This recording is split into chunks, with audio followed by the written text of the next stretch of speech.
Look around whatever room you are sitting in right now. You will probably spot a zipper on your jacket, a soda can on a desk, or the phone in your hand.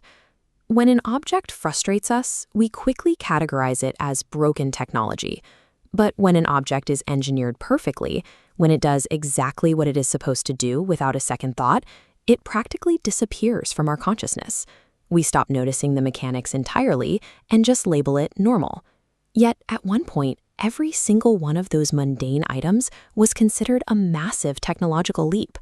They were valuable enough that their creators filed formal paperwork with the federal government to protect them as intellectual property. We tend to associate the word patent with incredibly complex engineering, intimidating industrial machinery or electronics.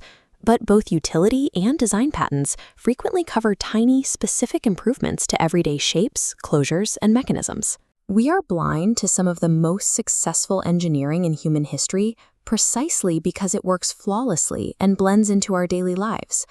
Take a look at this writing instrument. For a long time, putting ink on paper meant relying on exposed metal nibs like this one. Fountain pens were prone to leaking, the ink evaporated, and they required constant, messy refilling. Laszlo Biro patented a microscopic, freely rotating metal ball at the pen's tip. As it moves, the sphere rolls, transferring a steady layer of ink to the paper. When you stop writing, the ball stops rotating, acting as a physical plug to prevent leaking. That same level of microscopic precision applies to your clothing.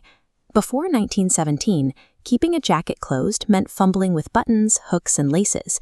Gideon Sunback patented a mechanical system that instantly converts the one-handed pulling motion of a slider into structural alignment, locking tiny teeth together in seconds. Or consider the basic straight pin, which could hold cloth together but easily stab the person wearing it. Walter Hunt fixed this physical danger by engineering a tiny coiled spring and a protective clasp, making a sharp piece of metal entirely safe to handle. These inventors rarely conjured entirely new categories of tools out of thin air. They made highly specific, microscopic mechanical adjustments that completely eliminated everyday physical friction. A patent does not even have to be a physical object you can hold. Often, the protected invention is the hidden process used to manufacture it. Think about a simple paper bag. The flat-bottom paper bag is incredibly useful, but Margaret E. Knight's 1800s patent was for the machine that created it. Her mechanism pulls a continuous reel of flat paper, automatically cuts it, pastes the edges, and folds it into an upright satchel shape. Beyond mechanical processes, we also interact with patented material chemistry. A sticky note relies on a highly specific, pressure-sensitive adhesive. Normal glues are designed to hold permanently. This adhesive was engineered to stick, but purposefully fail under a light pull to avoid ripping paper fibers. Some of the most valuable inventions in our daily routine are the invisible chemistry and hidden manufacturing processes that allow cheap, reliable objects to exist in the first place. That exact same problem-solving logic extends perfectly into the modern software era. Digital friction is just as real and just as patentable as physical friction. In 1999, Amazon secured a patent for a method that eliminated the friction of multi-page online checkout forms. By securely storing user identification and payment data ahead of time, their system allowed a customer to complete an entire purchase with a single click. When you compare that immediate digital action to the traditional physical experience of waiting in a grocery checkout line to manually hand over payment, you see how removing those tiny steps completely changes human buying behavior. Apple applied this same legal protection to human gestures. They patented the slide to unlock feature, explicitly defining a specific physical finger path on a screen that safely transitions a machine to an unlocked state without accidental dials in your pocket. The legal definition of a useful invention scales across entirely different industries.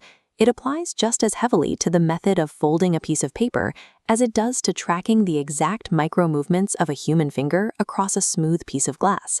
If all of these everyday items are so heavily protected by law, why are thousands of different companies currently allowed to manufacture a standard safety pen or a ballpoint pen today? The answer lies in the built-in expiration date. The patent system operates on a grand bargain. Inventors are granted a temporary monopoly of 15 to 20 years. In exchange, they publicly publish a detailed explanation of their work. Once that timer runs out, protection ends. The invention enters the public domain for society to freely mass produce. This guaranteed transition into the public domain is exactly why the objects we talked about earlier are so widespread today. The ideas were open for anyone to use, which drove down costs and made the items universally accessible. A patent is a historical record of human problem-solving, and the ultimate mark of a perfectly executed invention is when the solution works so flawlessly that society completely forgets the problem ever existed.